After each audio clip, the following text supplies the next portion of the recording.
এই যে তৃতীয় লিঙ্গ, থার্ড জেন্ডার, এরা অবহেলিত কিন্তু আমাদের দেশে, কিন্তু এদেরকে নিয়ে আমাদের ভাবনা নেই।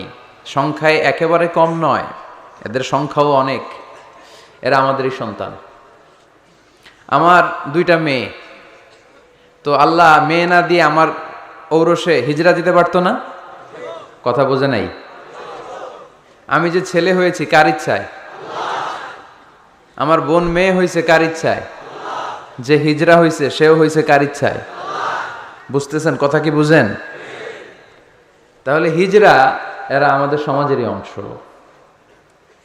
এরা আমাদেরই সন্তান, কিন্তু আমরা এদেরকে পরিচয় করিয়ে দেই না কোথাও। দেখবেন এক লোকের এক ছেলে এক মেয়ে আর একটা হিজরা, তো ঘরে মেহমান আসলে উনি ছেলেরা পরিচয় করায় দেয়, ছেলের নাম আব্দুল্লাহ, মেয়ের নাম সুমাইয়া।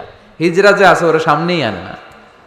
ও সব সময় অবহেলিত, neglected in family as well as in the society. পরিবারও নেগলেক্টেড, সমাজও নেগলেক্টেড। ফলে সে দুঃখ ভারাক্রান্ত মন নিয়ে খুঁজতে থাকে, আমার মতো এরকম অসহায় কে আছে দেখি। সে খুঁজে পেয়ে যায় আরো কিছু হিজড়াকে, পরে একসাথে হিজড়া পাড়া বানায় এরা, জানেন? হিজড়ারা কিন্তু আরেকটা বয়স্কা হিজড়ার আন্ডারে থাকে, চাঁদাবাজি করে এরা। আপনাদের এলাকায় নাই তো, আপনারা বুঝেন না।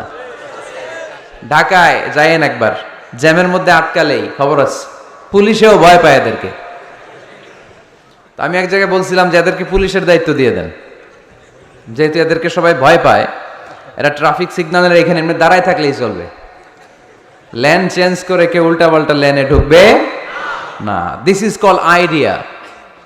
আইডিয়া জেনারেট করতে না পারলে দেশের উন্নতি করা সম্ভব না। হিজড়াদেরকে কর্মসংস্থানের ব্যবস্থা করা উচিত। এই এলাকার জনপ্রতিনিধি যদি কেউ থেকে থাকেন, অথবা পরবর্তীতে ভিডিওতে যদি শুনতে পান, আমার এই আবেদন, আপনারা হিজড়াদেরকে খুঁজে বের করবেন, কর্মসংস্থানের ব্যবস্থা করেন।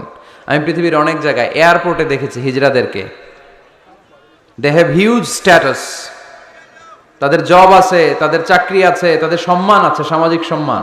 তারাও আমাদের মতো মানুষ, এজন্য তাদেরকে কর্মসংস্থানের ব্যবস্থা করেন, শিক্ষার ব্যবস্থা করেন। স্কুলে পাঠানো যায় না, বাবা মারা লজ্জা পায়, লুকাতে চায় এদেরকে।